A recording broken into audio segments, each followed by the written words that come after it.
Hello, শুনতে পাচ্ছ তো? আমার কথা কি? জি স্যার। হ্যাঁ বাবা, তাহলে আমরা আজকে একাদশ শ্রেণীর রসায়ন দ্বিতীয় পত্রের দ্বিতীয় অধ্যায় অর্থাৎ রসায়ন আলোচনা করব না। এর আগের ক্লাসে আমরা রাদারফোর্ডের পরমাণু মডেল বলছিলাম, মনে আছে কি? রাদারফোর্ডের পরমাণু মডেল। আর আজকে কি পড়বো আমরা? আজকে পড়বো আমরা বোরের পরমাণু মডেল। দেখি সাল ভালো লাগে।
আচ্ছা, তাহলে আমরা আজকে বোর পরমাণু মডেল বোর পরমাণু মডেল নিয়ে আলোচনা করবো। হ্যাঁ,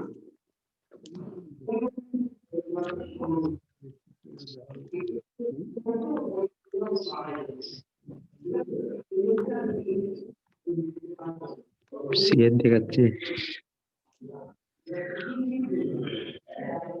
আচ্ছা দেখো, আমরা শুরু করি। গতদিন কি করেছিলাম আমরা, মনে আছে কি? গতদিন করেছিলাম আমরা রাদারফোর্ডের পরমাণু মডেল। আজকে করব আমরা বোরের পরমাণু মডেল। বিজ্ঞানী বোর এই পরমাণু তিনটি বিষয়বস্তুর উপর ভিত্তি করে অনুমোদন করেন। তিনটি বিষয়বস্তু কি ছিল? একটা ছিল প্রধান কক্ষপথ, এটা ছিল প্রধান কক্ষপথ। 2 নাম্বারটা ছিল কৌণিক ভরবেগ। কৌণিক ভরবেগ। 3 নাম্বার কি ছিল? বিকিরিত শক্তি। বিকিরিত শক্তি। তাহলে বিজ্ঞানী বোর এই পরমাণু মডেলের যে 3টি মডেল প্রদান করেন, সেই 3টা মডেল 3টি বিষয়বস্তুর উপর ভিত্তি করে প্রদান করেন। একটা হলো প্রধান শক্তি স্তরের উপর ভিত্তি করে, আরেকটা হলো কৌণিক ভরবেগের উপর ভিত্তি করে, আরেকটা হলো বিকিরিত শক্তির উপর ভিত্তি করে। তাহলে আমরা প্রথমে যাই প্রধান শক্তি স্তর। তোমরা আগের ক্লাসে শিখছো, অর্থাৎ 9-এ শিখছো যে পরমাণুর কেন্দ্রে থাকে নিউক্লিয়াস। নিউক্লিয়াসের চারদিকে অর্থাৎ নিউক্লিয়াসকে কেন্দ্র করে চারদিকে ঘূর্ণায়মান অবস্থায় থাকে ইলেকট্রন, এবং ইলেকট্রন যে ঘূর্ণায়মান পথে ভ্রমণ করে, এই বৃত্তাকার পথটাকে বলা হয় প্রধান শক্তি স্তর। যদি আমরা পরমাণুর যদি ডায়াগ্রাম তৈরি করি, তাহলে আমরা এইভাবে শক্তি স্তরগুলো দেখতে পারি। আমরা বলতে পারি 1 নাম্বার শক্তি স্তরকে আখ্যায়িত করছে কে দ্বারা, 2 নাম্বারটা এল, 3 নাম্বারটা এম, এবং 4র্থ নাম্বারটা আছে কি এন। এন। তাহলে এই কক্ষপথদেরকে আমরা কি করতে পারি, ছোট হাতের এন দ্বারা প্রকাশ করা হয়। তাহলে প্রধান কক্ষপথকে ছোট হাতের এন দ্বারা প্রকাশ করা হয় বা নাম্বারিং করা হয়। এটাকে 1 2 3 4 এরকম ডট ডট করা যায়। তাহলে 1 নম্বরকে আমরা কে, 2 নম্বরকে এল, 3 নম্বরকে এম এবং 4 নম্বরকে এন দ্বারা প্রকাশ করতে পারি। এবং কোন কক্ষপথে সর্বোচ্চ কত সংখ্যক ইলেকট্রন ধারণ করতে পারে বা থাকতে পারে, তার জন্য একটা সমীকরণ বা সূত্র আছে 2n²। এই 2n² সূত্র দ্বারা আমরা একটা কক্ষপথে সর্বোচ্চ কয়টি ইলেকট্রন থাকতে পারে সেটা আমরা নির্ণয় করতে পারি। কথাটা যদি আমরা ধরে নিই যে পরমাণুর তৃতীয় কক্ষপথ অর্থাৎ 3 নম্বর কক্ষপথ অর্থাৎ এম নামক কক্ষপথে সর্বোচ্চ কয়টি ইলেকট্রন থাকতে পারে, তাহলে সেক্ষেত্রে আমরা কি করব, 2 n এর পরিবর্তে ব্যবহার করব 3 2 × 9 9 দুগুণ 18। তাহলে আমরা বলতে পারি একটা পরমাণুর তৃতীয় কক্ষপথ অর্থাৎ এম নম্বর কক্ষপথে সর্বোচ্চ 18টি ইলেকট্রন ধারণ করতে পারে বা থাকতে পারে। এবার আমরা আসি এই কক্ষপথগুলোতে ইলেকট্রনগুলো সর্বদা কি থাকে, ঘূর্ণমান অবস্থায় থাকে, সর্বদা তারা ঘূর্ণমান অবস্থায় থাকে। এখন আমরা আসবো দ্বিতীয় মডেলে। দ্বিতীয় মডেল তৈরি হয়েছে, লেখা বোঝা যাচ্ছে না, বোঝা যাচ্ছে না কথা, লেখাগুলো বোঝা যাচ্ছে না। লেখা তো আমি বুঝে পাচ্ছি এখান থেকে। হ্যাঁ,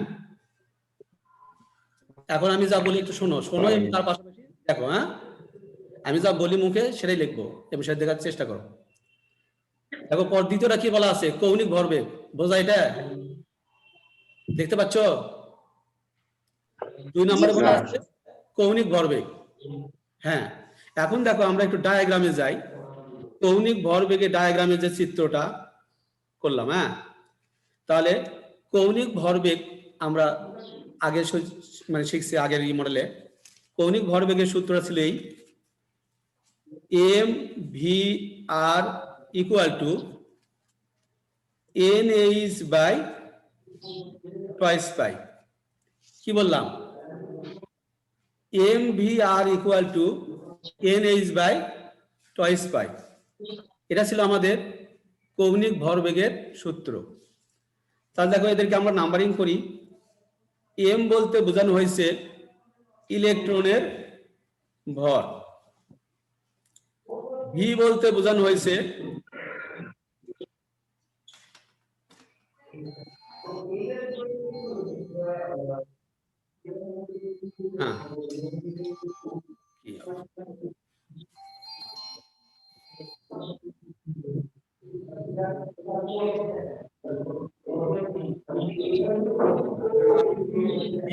বোঝানো হয়েছে ইলেকট্রনের বেগ, আর আরটাকে বোঝানো হয়েছে কক্ষপথের ব্যাসার্ধ। কক্ষপথের ব্যাসার্ধ। তাহলে এখন শোনো, আমরা কৌণিক ভরবেগের সূত্র কি পেলাম, mvr = NH/2 π। এমটাকে কাকে বোঝাবে, এম অর্থাৎ ইলেকট্রনের ভর, ভিটা হলো ইলেকট্রনের বেগ, আরটা হলো কক্ষপথের ব্যাসার্ধ। এখানে আমাদের আরো দুটো জিনিস আছে। এটা দেখো ছোট হাতের এইচটাকে আমরা কি বলবো, এইচটাকে বলবো আমরা প্লাঙ্কের ধ্রুবক। এই ছোট হাতের এইচটা হলো প্লাঙ্কের ধ্রুবক, আর এটা হলো পাই। পুরো পাইয়ের মান জানো, অর্থাৎ পাই = 3.1416 বলা যায়, তাই না? তাহলে আমাদের এখানে দুটো আছে কনস্ট্যান্ট বা ধ্রুব রাশি। একটা হলো এইচ অর্থাৎ প্লাঙ্কের ধ্রুবক, আর একটা হলো তোমার পাই ধ্রুবক। দুটো আমাদের এখানে মান। তাহলে আমরা এখানে পরমাণু মডেল অনুপাতে আমরা প্রথমে প্রধান কক্ষপথ জানলাম, এবার কি জানলাম আমরা কৌণিক ভরবেগটা জানলাম। এবার আসি আমরা বিকিরিত শক্তি।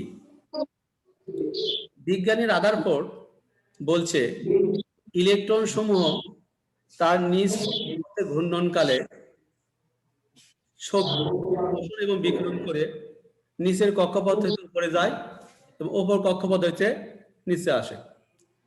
এখন এই জায়গাতে যেটা বলা হচ্ছে, বিজ্ঞানী বোর বলছে যে কক্ষপথে ঘূর্ণন কালে ইলেকট্রন কোনো শক্তি শোষণ করে না, বিকিরণ করে।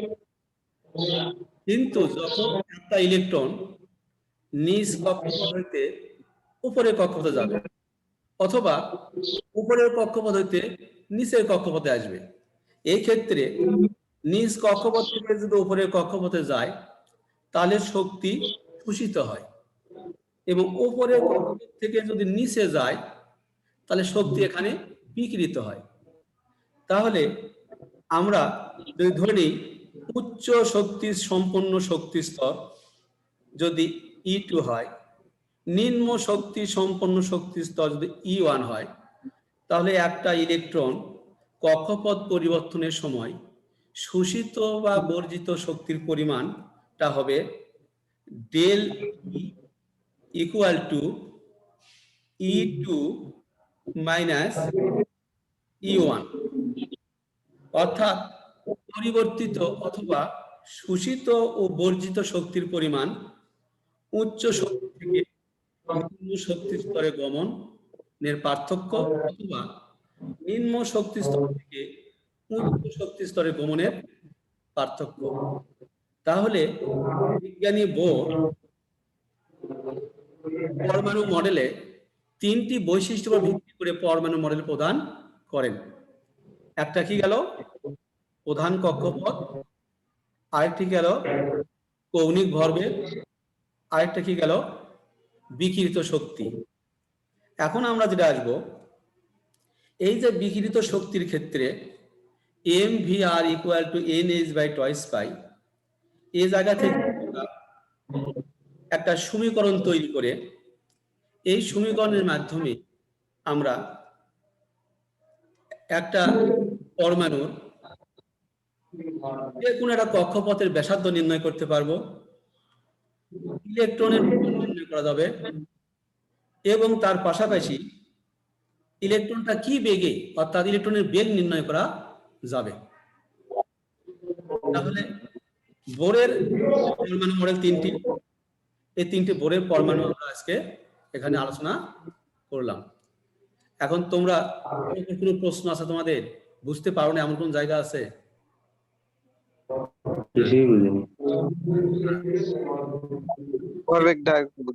হ্যাঁ বলো, তোমরা বুঝতে পারো না?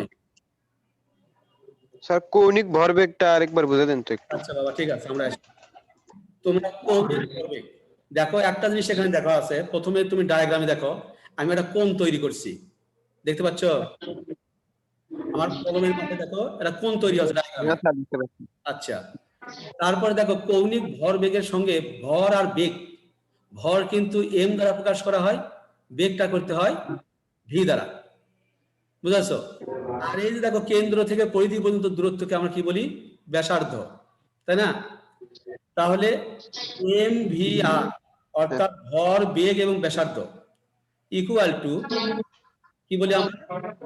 nh বাই টয়েস পাই। nটা হলো তোমার বলা হয় কক্ষপথ সংখ্যা, কত নাম্বার কক্ষপথ, 1 নাম্বার, 2 নাম্বার, না 3 নাম্বার, না 4 নাম্বার। nটা হলো সেই কক্ষপথ সংখ্যা। আর এইচটা হলো তোমার প্লাঙ্কের ধ্রুবক। প্লাঙ্কের ধ্রুবক সম্পর্কে তোমাদের ফিজিক্স আলোচনায় আছে, অর্থাৎ এই যে আলোর বিচ্ছুরণ যেখানে আছে, এখানে প্লাঙ্ক যে এটা বলছে, সাধারণত আমরা এই এইচ ইকুয়াল টু অর্থাৎ বলতে পারি 6.626 10 টু দি পাওয়ার 27, এটাকে বলা হয় ধ্রুবক। আর নিচে দেখো যেটা 2 পাই, পাই তার কনস্ট্যান্ট বা ধ্রুবমান, যার মান হয় 3.1416। তাহলে এই সূত্রটাকে আমরা বলি কি? কৌণিক ভরবেগের সূত্র। বোঝা গেল? হ্যাঁ স্যার বুঝছি। আর কারো কিছু বলার আছে? জিজ্ঞাসা করো।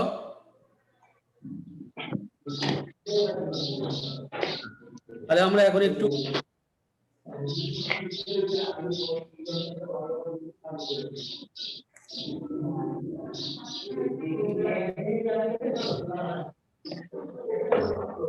আচ্ছা, এখন আমরা যেটা যাব,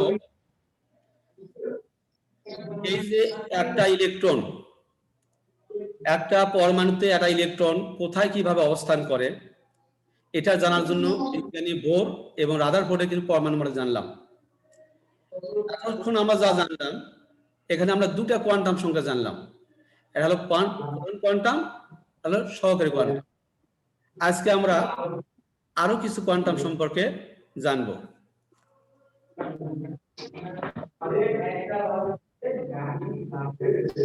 কোয়ান্টাম সংখ্যা আমরা আজকে মোট 4 প্রকার কোয়ান্টাম সংখ্যা জানবো। 1 নাম্বার প্রধান কোয়ান্টাম সংখ্যা,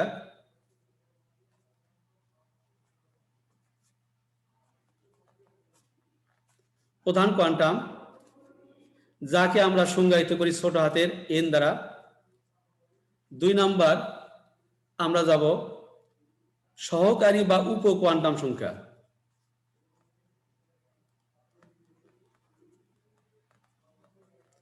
উপ কোয়ান্টাম সংখ্যা, যাকে ছোট হাতের l দ্বারা প্রকাশ করা হয়।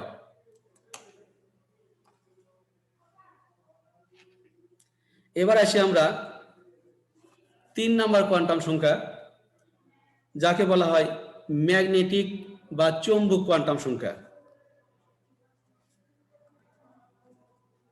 চৌম্বক কোয়ান্টাম সংখ্যা, কোয়ান্টাম সংখ্যা, যাকে ছোট হাতের m দ্বারা, ম্যাগনেটিকের m দ্বারা প্রকাশ করা হয়। এবার আসি আমরা 4 নাম্বার, যাকে বলে ঘূর্ণন বা স্পিন কোয়ান্টাম সংখ্যা। ঘূর্ণন বা স্পিন কোয়ান্টাম সংখ্যা, কোয়ান্টাম সংখ্যা, যাকে h দ্বারা প্রকাশ করা হয়। তাহলে আজকে আমরা এখানে একটা পরমাণুর, একটা ইলেকট্রন পরমাণুর কোন জায়গায় অবস্থান, কিভাবে অবস্থান করছে সেটা নির্ণয়ের জন্য আমরা এখানে 4টি কোয়ান্টাম সম্পর্কে জানব। এটা হলো প্রধান কোয়ান্টাম সংখ্যা, আরেকটা হলো উপ বা সহকারী কোয়ান্টাম সংখ্যা, আরেকটা হলো চৌম্বক বা ম্যাগনেটিক কোয়ান্টাম সংখ্যা, আরেকটা হলো ঘূর্ণন বা স্পিন কোয়ান্টাম সংখ্যা। এখন আমরা এটা করে আলোচনায় আসি। কোন পরমাণু n = 1 অর্থাৎ 1 নম্বর কক্ষপথ যদি বোঝানো হয়, তাহলে ওটার উপ কক্ষপথ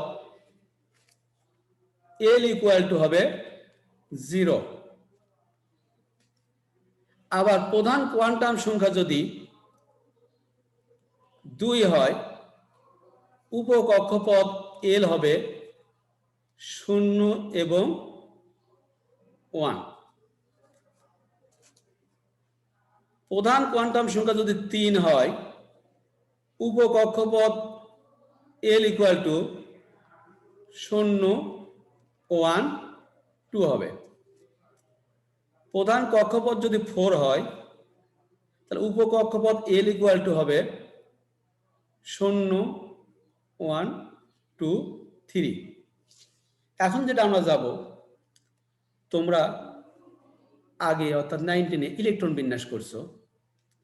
আমরা যদি 1 নম্বর কক্ষপথের ইলেকট্রন বিন্যাস করি, তাহলে আমরা ওখানে লিখি কি 1s। যদি আমরা 2 নম্বর কক্ষপথে ইলেকট্রন বিন্যাস করি, তাহলে আমরা লিখি 1s, তারপর লিখতে হয় 2s, 2p। তাহলে দেখো 1 নম্বরে পাওয়া যাচ্ছে 1 নম্বর কক্ষপথে 1 এবং উপ কক্ষপথ সংখ্যা কত? 0, এটাকে ব্যবহার করি 1s। দ্বিতীয় প্রধান কোয়ান্টাম সংখ্যা উপকক্ষপথ করা হবে দুটায়, 0 1।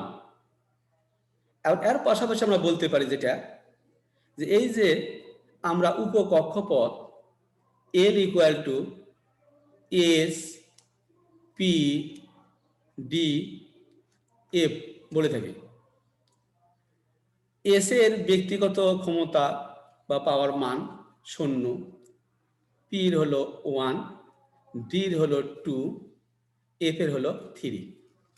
এখন দেখো আমরা যদি তৃতীয় কক্ষপথ করি, তৃতীয় কক্ষপথে উপকক্ষপথ আছে 0 1 2।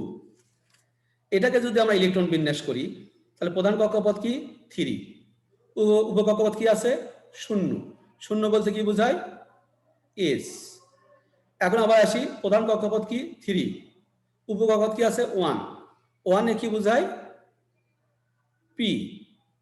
এবার আসি প্রধান কক্ষপথ 3, উপকক্ষপথ কি আছে 2,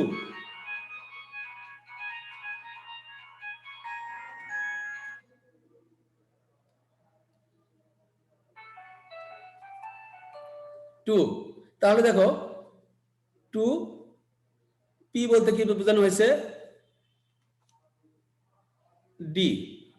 তাহলে আমরা এই 3s 3p 3d, এখন যদি আমরা এটাকে ইলেকট্রন বিন্যাস করি, 1 নম্বর কক্ষপথের ইলেকট্রন বিন্যাস হবে 1s, 2 নম্বর কক্ষপথের ইলেকট্রন বিন্যাস হবে 2s 2p, 3 নম্বর কক্ষপথের ইলেকট্রন বিন্যাস হবে 3s 3b 3d, চতুর্থ নম্বর কক্ষপথে ইলেকট্রন বিন্যাস হবে 4s 4p 4d 4f।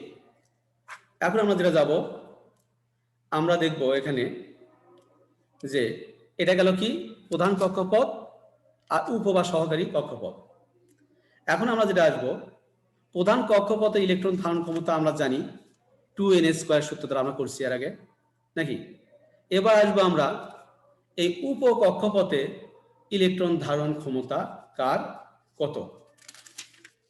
উপকক্ষপথ, উপকক্ষপথের ধারণ ক্ষমতা আমরা আসি, এস অরবিটালের সর্বোচ্চ ইলেকট্রন ধারণ ক্ষমতা 2টি।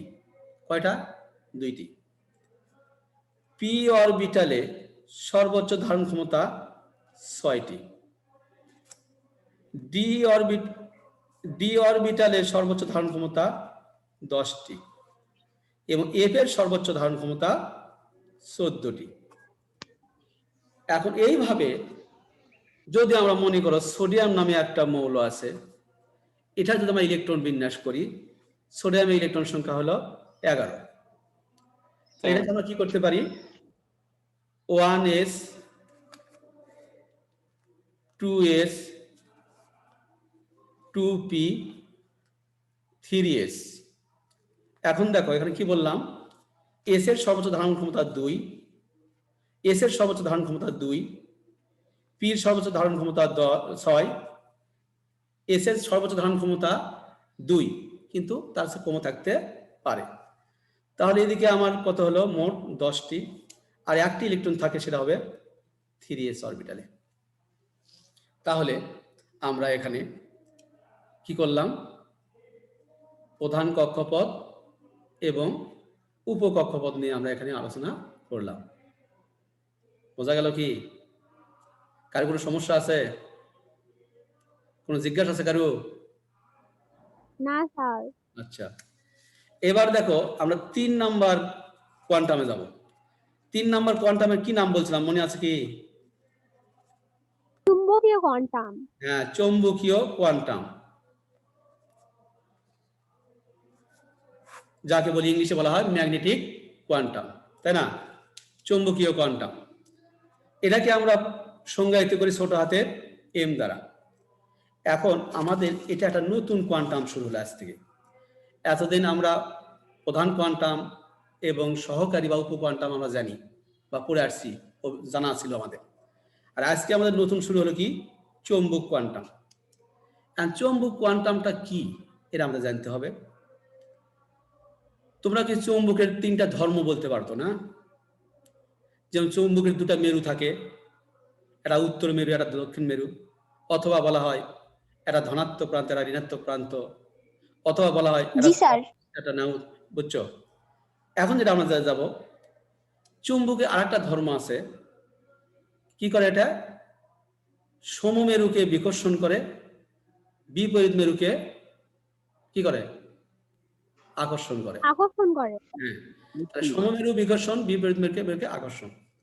তাহলে দেখো, এই চুম্বক কোয়ান্টামের কাজ হলো, ওই যে উপ কোয়ান্টাম বললাম না, সহকারী কোয়ান্টাম বললাম না, এল এর মান এস পি ডি এ বললাম, এই চুম্বক কোয়ান্টাম ওই তোমার এস পি ডি এফ কে আকর্ষণ করে, প্রভাবিত করে এদেরকে কি করে?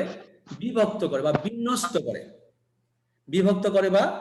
বিন্যস্ত করে, এই চুম্বক কোয়ান্টামের প্রভাবে এস অরবিটালটা একটি রেখাতে বিভক্ত হয়। কটাতে হয়? একটি রেখা। এই চুম্বক কোয়ান্টামের প্রভাবে পি শক্তি স্তরটা 3টি রেখায় বিভক্ত হয়। আবার ডি অরবিটাল 5টি রেখায় বিভক্ত হয় এবং এফ অরবিটাল 7টিতে বিভক্ত হয়। এখন দেখো, তাহলে চুম্বক কোয়ান্টামের কাজ হলো কি? উপকক্ষপথ অথবা তোমার সহকারী কক্ষপথকে কি করে?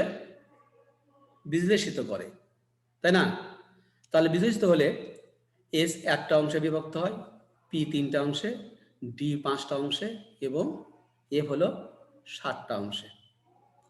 এখন আমরা যাব, এই যে 1, 3, 5, 7 যে বিভক্ত হচ্ছে, হ্যাঁ, এই বিভক্তটা হওয়াতে এদের যে অবস্থান আধানগ্রস্ত হওয়া বা আয়নিত হওয়ার যে প্রভাবটা,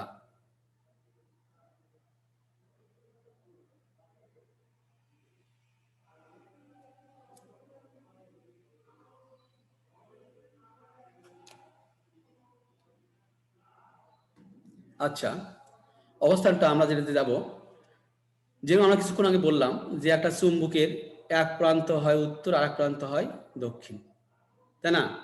এক প্রান্ত ধনাত্মক ধরি, এক প্রান্ত ঋণাত্মক বলি। অবিকল এইভাবে যদি আমরা এস অরবিটালটা বলি, এস অরবিটালে কি হয় তোমরা জানো গাণিতিকভাবে, যদি +12 এবং -12 অথবা -2 এবং +2 কে যোগ করা হয়, কি হয়? 0 হয়। বুঝেছ? তো সেই ক্ষেত্রে এই এস এরটা বলবো আমরা কি? 0। এখন যাব পির ক্ষেত্রে, যেটা হবে সেটা হবে কি? তোমার 0 তো থাকবেই। আমরা এর আগে দেখছি পি কে বলছিলাম আমরা কি? 1 বলছিলাম, ব্যক্তিগত মান। তাহলে একটা হবে +1, 0-র আগে যেটা সেটা হবে -1। তাহলে আমরা এই চৌম্বক কোয়ান্টাম দ্বারা যদি সহকারী কোয়ান্টামকে প্রভাবিত করা হয়, তাহলে এই যে 0 নামক একটি রে বা রশ্মি পাওয়া যায়। পি অরবিটালকে যদি প্রভাবিত করা হয়, তাহলে 0, +1, -1 নামক 3টি রেখায় বিভক্ত হয়। অবিকল এইভাবে যদি এই চৌম্বক কোয়ান্টাম দ্বারা যদি ডি অরবিটালকে প্রভাবিত করা হয়, তাহলে 0, +1, +2, -2, -1 নামক 5টি রেখায় বিভক্ত হবে।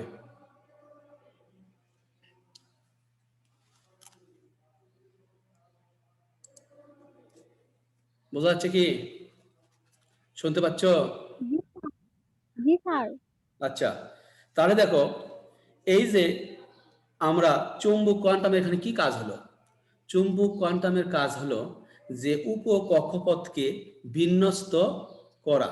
যেমন তোমার রাদারফোর্ডের ওখানে একটা সীমাবদ্ধতা ছিল, তোমরা বোরের ওখানে একটা সীমাবদ্ধতা ছিল, তোমরা দেখছো যে বোর শুধুমাত্র 1 ইলেকট্রন বিশিষ্ট পরমাণুর মডেল প্রদান করেছে, কিন্তু অধিক বা একাধিক ইলেকট্রন বিশিষ্ট ইলেকট্রনের পরমাণু সে ব্যাখ্যা করতে পারে না। তাহলে আমরা এখানে দেখতে পাচ্ছি, এখানে একাধিক ইলেকট্রন বিশিষ্ট ইলেকট্রনের বা একাধিক ইলেকট্রন বিশিষ্ট পরমাণুর ব্যাখ্যা এখান থেকে করা যায়, তাই না? কারণ একটা উপকক্ষপথ এখানে 1, 3, 5, 7 বিভিন্ন স্তরে বিভক্ত হচ্ছে। এখন আমরা যাব, মনে করো যে একটা ইলেকট্রন নাম বললাম, এই ইলেকট্রনটা ওই পরমাণুর কোথায় অবস্থান করছে এবং কিভাবে অবস্থান করছে, এই এর মধ্যে আমরা জানতে পারবো, বুঝেছ? তাহলে চৌম্বক কোয়ান্টাম কি করলো? উপ কোয়ান্টামকে বিন্যস্ত করলো। এবার আমরা যাব সর্বশেষ, যেটা কি ছিল? স্পিন বা ঘূর্ণন কোয়ান্টাম সংখ্যা। ঘূর্ণন কোয়ান্টাম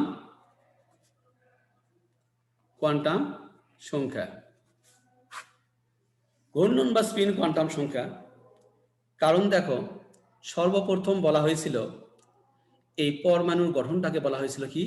সৌরজগতের গঠনের মতো, অর্থাৎ গোলাকার বা বৃত্তাকার। তাহলে পরমাণুর মডেলটা যদি গোলাকার বা বৃত্তাকার হয়, তাহলে এখানে দুই ধরনের ঘূর্ণন দেখা যায়। যে তোমরা দাঁড়াও, ঘূর্ণনটা এখানে দুই প্রকার। কোনটি? এটা হলো ঘড়ির কাঁটার দিকে, অর্থাৎ বাম থেকে ডান দিকে। আরেকটা হলো ঘড়ির কাঁটার বিপরীত দিকে, অর্থাৎ ডান থেকে বাম দিকে। স্বাভাবিকভাবে ধরে নেওয়া হয় ঘড়ির কাঁটার দিকে, অর্থাৎ বাম থেকে ডান দিকে যদি যাওয়া হয়, তাহলে এটাকে বলি আমরা প্লাস হাফ, এবং ডান থেকে যদি বাম দিকে ঘোরে, অর্থাৎ ঘড়ির কাঁটার বিপরীত দিকে, তাহলে বলি আমরা মাইনাস হাফ। বোঝা গেল? তাহলে এই যে বৃত্তাকার পথে যেখান থেকে ঘোরা শুরু হয়, আবার যদি ঘুরে সেখানে আসা হয়, হ্যাঁ, তাহলে মান কিন্তু শূন্য হয়। তাহলে আমরা এখানে ঘূর্ণন কয় প্রকার দেখলাম? এটা হলো ঘড়ির কাঁটার দিকে, অর্থাৎ প্লাস হাফ, আর এটা হলো ঘড়ির কাঁটার বিপরীত দিকে, মাইনাস হাফ।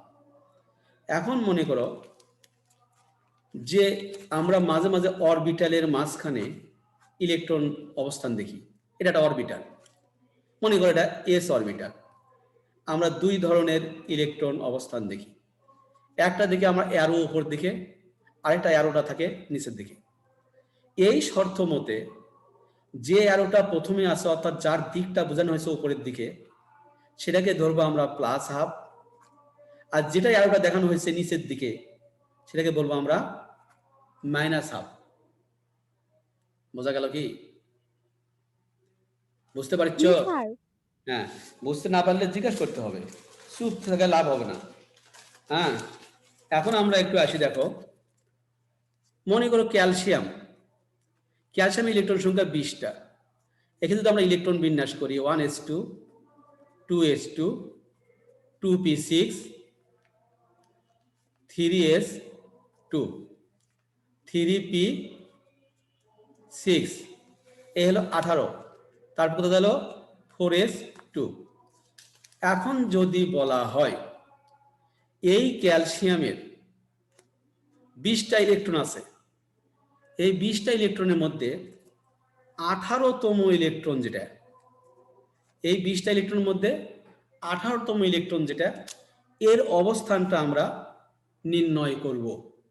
অর্থাৎ এই 18তম ইলেকট্রন কত নাম্বার প্রধান কক্ষপথে আছে, কত নাম্বার উপকক্ষপথে আছে, তার ম্যাগনেটিক কোয়ান্টাম সংখ্যা কত, অর্থাৎ কয়টা স্তরে বিভক্ত, এবং এই 18তম ইলেকট্রনের ঘূর্ণনটা কোন দিকে, ডান দিকে না বাম দিকে, প্লাস না মাইনাস, আমরা এটা একটু দেখব। এখন দেখো, তোমরা একটু ইলেকট্রন বিন্যাসের দিকে লক্ষ্য রাখো। এই 18তম ইলেকট্রনটা কোন জায়গাতে আছে, কোন উপশক্তিতে আছে? আমার মনে হয় এই 18তম ইলেকট্রনটা আছে, যেটা আমরা বুঝি এই জায়গাতে আছে, তাই না? অর্থাৎ এসে আছে 2, এই আছে 2, 2 দিয়ে 4, 4 আর 6 হলো 10, 10 আর 2 হলো 12, 12 আর 6 হলো 18। তাহলে আমরা দেখব এই 3p অরবিটালে 18তম ইলেকট্রনটা অবস্থান করছে। এখন আমরা যাব প্রধান কক্ষপথ n, সহকারী কক্ষপথ l, magnetic quantum m, spin quantum s। হ্যাঁ,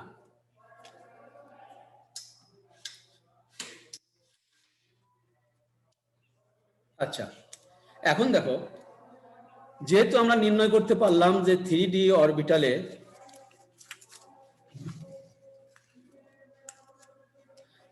অরবিটালে 18তম ইলেকট্রনটা বিদ্যমান, তাহলে আমরা প্রধান কক্ষপথ পেয়ে গেলাম। প্রধান কক্ষপথটা 3 ব্যবহার করলাম। তার পাশাপাশি আমরা পেলাম উপকক্ষপথ পি। পিটার মান আমরা জানি 1।